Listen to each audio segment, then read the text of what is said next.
साथियों नमस्कार, मैं विनय स्वागत करता हूं आप सभी लोगों का अपने YouTube channel our past and future पर। और मैपिंग की हमारी में अभी तक हम लोगों ने पढ़ा है पश्चिमी घाट और पूर्वी घाट। तो दोनों को हमने कंबाइन करके पढ़ा और जो साझा बातें थी जो की और समानताएं थी पश्चिमी घाट और पूर्वी घाट में, वो चीजें हमने पढ़ी। लेकिन आज स्पेशली हम लोग पढ़ने वाले हैं पश्चिमी घाट को। पश्चिमी घाट मतलब वेस्टर्न कोस्ट, ये जो पूरा सेक्शन है ये वाला। तो हम पश्चिमी घाट को पढ़ेंगे, मगर थोड़ी सी बातें जानने के बाद। थोड़ी सी बातें कौन सी हैं? तो थोड़ी सी बातें ये हैं कि इसकी कुछ महत्वपूर्ण बातें ये हैं कि पहली बात तो ये ध्यान रखेंगे कि ये घाट कहाँ से कहाँ तक चलता है।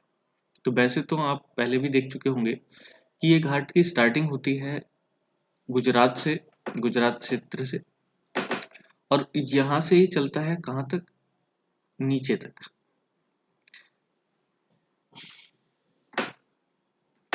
अब एक बात और है, वैसे तो घाट गुजरात से चलता है और कन्याकुमारी तक जाता है। कहाँ तक? कन्याकुमारी तक। ये बात हमें ध्यान रखनी है। लेकिन प्रॉब्लम कि एक्चुअल में ये घाट कन्याकुमारी तक तो जाता है, लेकिन ये जहाँ क्षेत्र इस समय मिल रहा है ये नीलगिरी क्षेत्र है। नीलगिरी, और नीलगिरी क्षेत्र में आने के बाद इधर से पूर्वी घाट और पश्चिमी घाट आकर के नीलगिरी में मिल जाते हैं, और उसके बाद ये ज्वाइंट रूप से एक श्रृंखला नीचे तक जाती है कन्याकुमारी तक। तो कन्याकुमारी यहाँ पे है। तो एक चीज तो ये ध्यान रखनी है कि कहाँ पे जाकर के मिल जाते हैं, नीलगिरी में। और नीलगिरी के बाद पश्चिमी घाट और पूर्वी घाट लगभग लगभग साथ साथ चलते हैं पैरेलल नीचे की तरफ। ये रेंज आती है और ये काफी बड़ा हिस्सा हो जाता है। ये आप देखेंगे पूरा रीजन पर्वतों से ही बना हुआ है। चोटियां हैं ऊंची ऊंची। अब यहाँ पे आप देखेंगे कि एक बात, ये जो पूरा क्षेत्र है, यानी कि ये जो पूरा पश्चिमी घाट है, तो पश्चिमी घाट की जो लंबाई है लगभग है 1600 किलोमीटर की। और ये 1600 किलोमीटर यही है। अभी हम अंदर की तरफ चलेंगे, लेकिन पहले ये मोटी मोटी बातें आप लोग जान लें। और इसकी ऊंचाई है, और औसत ऊंचाई अगर हम देखें तो औसत ऊंचाई इसकी बैठती है लगभग 1200 मीटर। जो ये क्षेत्र मतलब एक रेंज है पूरी पश्चिमी घाट वाली, तो इतनी ऊंचाई बैठती है। एक चीज और देखेंगे कि चौड़ाई कितनी। तो चौड़ाई में थोड़ा सा एक स्पेशलिटी है। जैसे आप देख रहे होंगे कि उत्तर की तरफ ये थोड़ा सा छोटा है, लेकिन दक्षिण की तरफ जाते जाते इसका साइज बढ़ता जा रहा है। तो इस तरीके से ये आप देखेंगे, अगर ये है तो ये दक्षिण की तरफ ऐसे बढ़ा हुआ है। तो उत्तर की तरफ इसकी चौड़ाई थोड़ी सी कम है, लगभग 50 किलोमीटर तक, 50 किलोमीटर तक है। और लेकिन दक्षिण में जाते जाते ये 65 से लेकर के 80 किलोमीटर तक चौड़े हो गए। तो ये बात आपको दिख रही होगी कि दक्षिण की तरफ जाते जाते 65 से 80 किलोमीटर चौड़े हो गए। हाँ, बस ये ध्यान और रखना है कि एक्चुअल में ये वास्तविक पर्वत नहीं है। ये वास्तविक पर्वत नहीं है, बल्कि ये कगार हैं, भ्रंश हैं, यूं कह लीजिएगा प्रायद्वीपीय पठार के, क्योंकि ये प्रायद्वीपीय पठार है। प्रायद्वीपीय पठार, तो इसके किनारे हैं दोनों। ये लेफ्ट किनारा है पश्चिमी घाट और राइट किनारा है पूर्वी घाट। तो प्रायद्वीपीय पठार का जो पश्चिमी घाट है ये कभी पुराने जमाने में क्या था कि अफ्रीका का हिस्सा था। कि जब आप देखेंगे कि जो विस्थापन का सिद्धांत है उसमें महाद्वीपों का, तो महाद्वीपीय विस्थापन के सिद्धांत के बाद भारत अलग हुआ अफ्रीका से। ये सब अफ्रीका भारत ये सब मिले हुए थे, और एक पूरा ही क्षेत्र था। मतलब पूरे जितने भी महाद्वीप हैं स्थलखंड पे, वो सब एक ही क्षेत्र होते थे, एक ही जगह मिले हुए थे, और जिसे पैंजिया कहा जाता था। तो जब पैंजिया अलग हुआ, तो पैंजिया अलग होने के साथ साथ भारत भी अफ्रीका से अलग हुआ, और ये उसका टूटा हुआ हिस्सा है। तो जो भ्रंश के तौर पे यानी कि कगार, जो खड़े हिस्से होते हैं, खड़े ढाल वाले एकदम इस तरीके से, तो ये जो खड़ा हिस्सा है इस तरीके का कुछ सिस्टम है। तो आप लोग एक चीज ये ध्यान रखेंगे, और बाकी तो सारी बातें अभी हम लोग करने ही वाले हैं। मैं इसको हटा देता हूँ, एक बार रिकॉल कर लीजिएगा। कहाँ से, गुजरात से कन्याकुमारी तक है, 1600 किलोमीटर की रेंज है। औसत ऊंचाई लगभग कितनी है, 1200 मीटर की है। चौड़ाई कितनी है, उत्तर से दक्षिण की तरफ बढ़ती हुई है, ऊपर की तरफ 50 किलोमीटर और नीचे की तरफ 65 से 80 किलोमीटर तक की लंबाई है। वास्तविक पर्वत नहीं है, क्योंकि ये प्रायद्वीपीय पठार ही हैं जो थोड़े से ऊंचे हैं, लेकिन ये कगार हैं जो थोड़े से ऊंचे नजर आते हैं सामान्य भूमि से, आसपास की भूमि से ऊंचे हैं, इस वजह से ये थोड़े से अलग दिखते हैं और अफ्रीका से अलग हुए। तो 1 पॉइंट, 2 पॉइंट, 3 पॉइंट, 4 और 5, ये 5 पॉइंट आपको ध्यान रखने हैं। अभी आगे भी करते हैं, कुछ और पॉइंट है। अगला पॉइंट ये है कि आप इस पठार को जब बांटते हैं तो आपने पढ़ा होगा पश्चिमी घाट को। तो पश्चिमी घाट को दो हिस्सों में हम बांट रहे थे। ये ऊपर का हिस्सा कोंकण और दक्षिण का मालाबार तट। कोंकण और मालाबार तट। कोंकण तट कहाँ तक, ये आता था हमारा गोवा तक। तो गोवा एक बीच की लाइन है, गोवा से ऊपर और गोवा से नीचे। तो गोवा से ऊपर कोंकण और गोवा से नीचे मालाबार। हालांकि एक निश्चित लाइन नहीं खींची जा सकती कि बस यहाँ से ये बढ़ जा रहा है।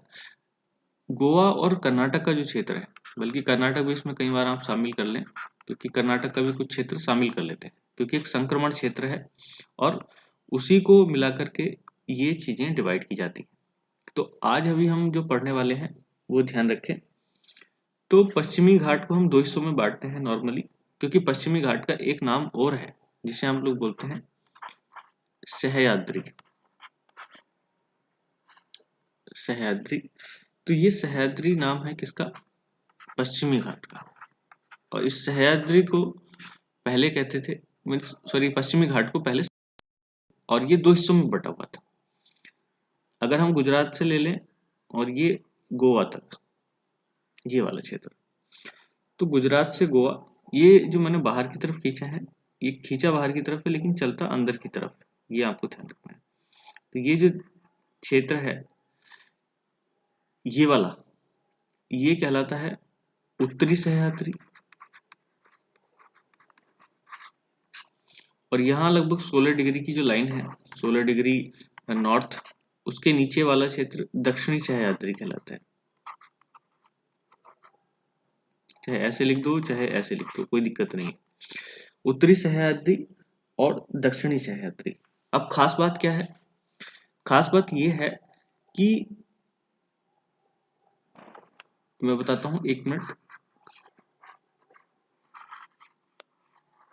ये खास बात इसमें यह है कि जो ऊपर का क्षेत्र है, यानी कि यहाँ से लगभग 16 डिग्री की लाइन जा रही है, 16 डिग्री नॉर्थ, तो जो ऊपर का क्षेत्र है ये, यहाँ की जो मिट्टी है वो आप देखेंगे कि वो है काली मिट्टी, जो कि बेसाल्ट लावा से बनी हुई है। बेसाल्ट लावा, तो आपको पता है लावा से बनने वाली मिट्टी काली मिट्टी होती है। तो ये बेसाल्ट मिट्टी वाला क्षेत्र है, ये बेसाल्ट लावा का जमाव यहाँ पे मिलता है। और इसकी जो दक्षिण वाला क्षेत्र है ये आपको मिलता है ग्रेनाइट और नीस का बना हुआ,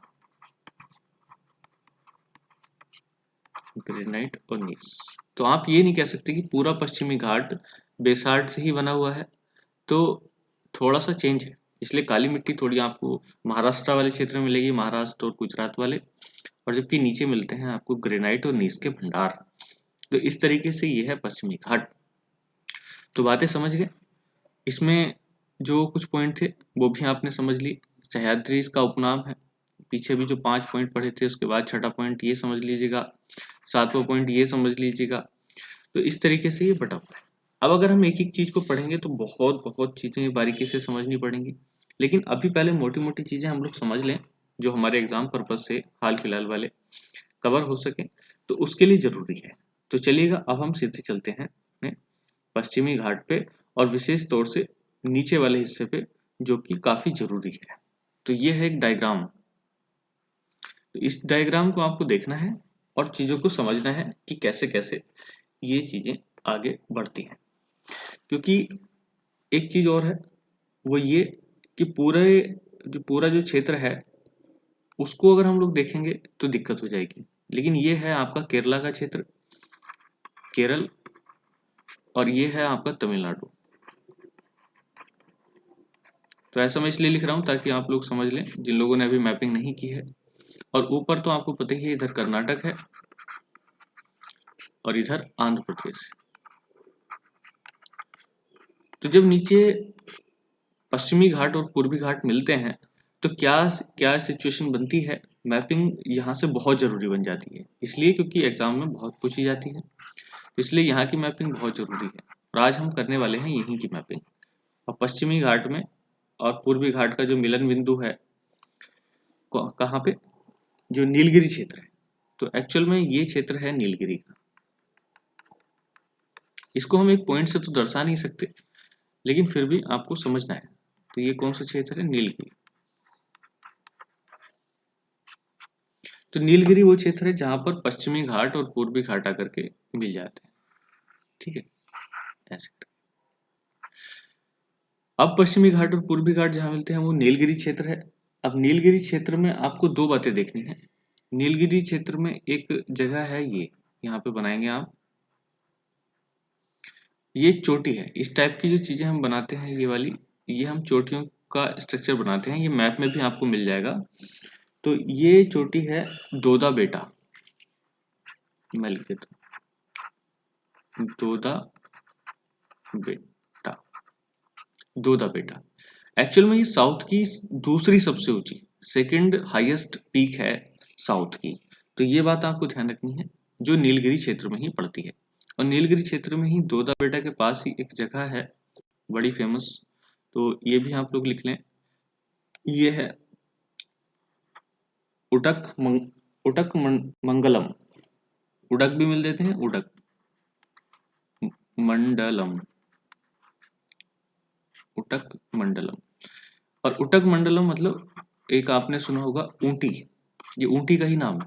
और हिल स्टेशन है जो साउथ में काफी फेमस है, और कई मूवीज में भी यहाँ पर फिल्में बनाई गई हैं। तो ये ऊंटी जगह यहीं पर है नीलगिरी क्षेत्र में। तो ये आप देखते चलिएगा और आगे चलते हैं। ऊटी के बाद इसमें जब नीचे देखेंगे तो ये रेंज दोनों, ये पश्चिमी घाट और ये पूर्वी घाट, दोनों रेंज आगे बढ़ती हैं एक साथ साउथ की तरफ। तो साउथ की तरफ जब बढ़ते हैं तो यहाँ पर एक जगह और मिलेगी आपको छोटी सी, और इस जगह को मैं यहाँ पे विशेष बताना चाहूंगा, ये है कोयम्बटूर। कोयम्बटूर ये भी काफी पॉपुलर जगह है। और एक और चीज हम देखने वाले हैं, वो ये है, यहाँ पे एक चोटी है, इसको भी आप लोग बड़ा ध्यान से देखें। और ये चोटी है आपकी अनाईमुडी।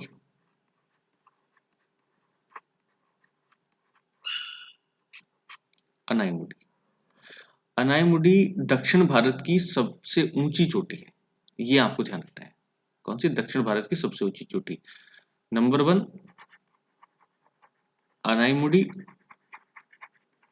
ये टॉप की है। इसके बाद है दोदा बेटा, ये साउथ की दूसरी सबसे ऊंची चोटी है।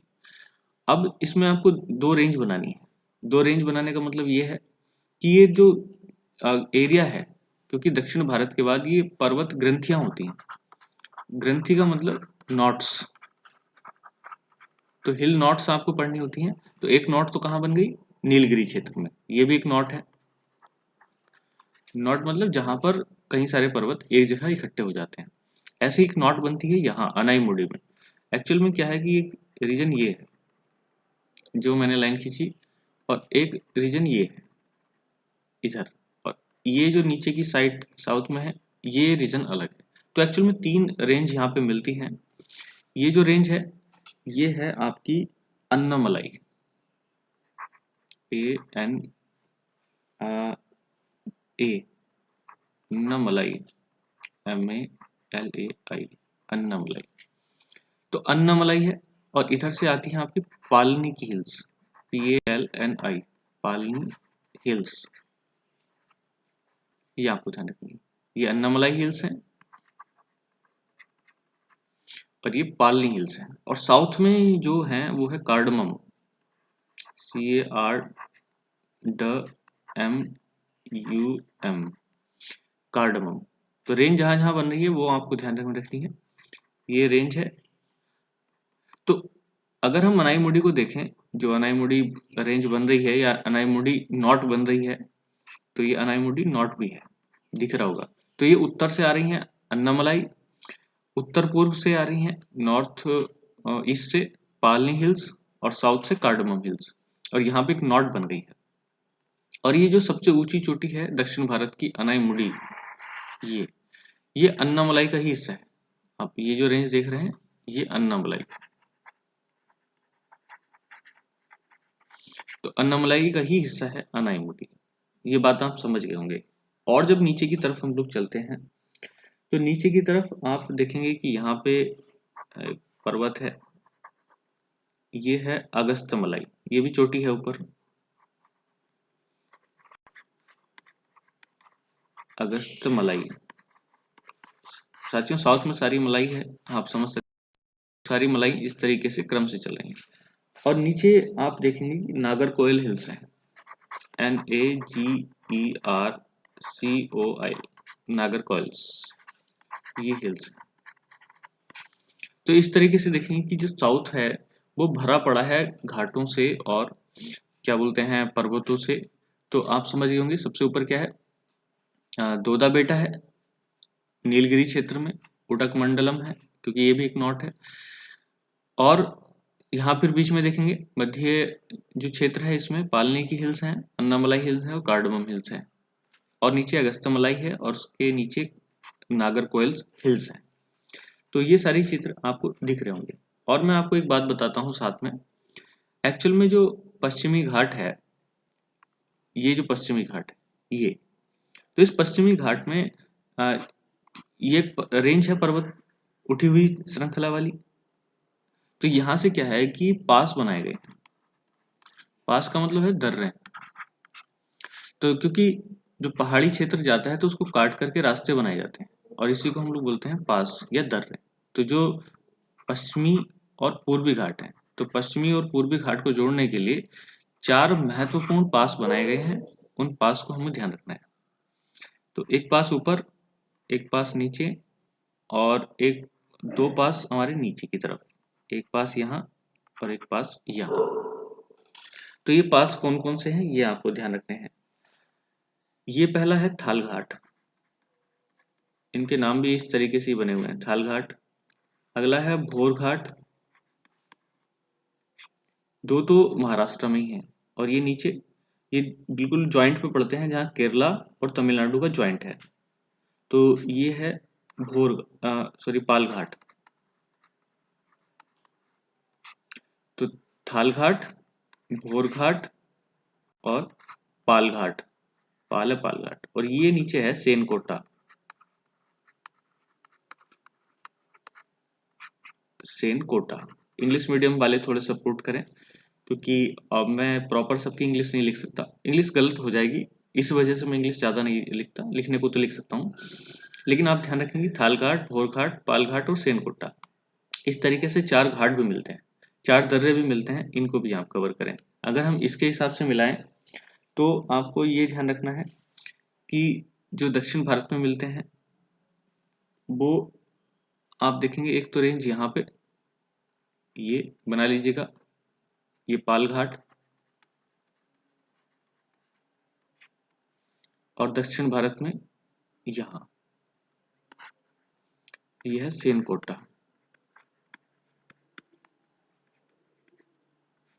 तो इस तरीके से आप लोग दिखा सकते हैं। तो मैं समझता हूँ कि दक्षिण भारत का डायग्राम है, ये दक्षिण भारत की जो चीज़ें हैं वो आपको समझ में आ गई होंगी। एक्चुअल में कई बार तो इनका क्रम लगाने के लिए जाता है, और क्रम लगाना बड़ा महत्वपूर्ण हो जाता है, क्योंकि अगर हम लोग सीखेंगे नहीं तो कर भी नहीं सकते। मैं समझता हूँ कि शायद अभी वीडियो लंबी हो जाएगी, लेकिन पश्चिमी घाट और पूर्वी घाट का जो संगम है साउथ का, वो आपके लिए पढ़ना जरूरी था। तो आज हम इसी को पढ़ेंगे। अगली वीडियो के साथ हम कुछ नया लेकर के आएंगे, और तब तक के लिए आप इसको प्रैक्टिस करें और डेली प्रैक्टिस करें। तो बस आज के लिए इतना ही। जय हिंद।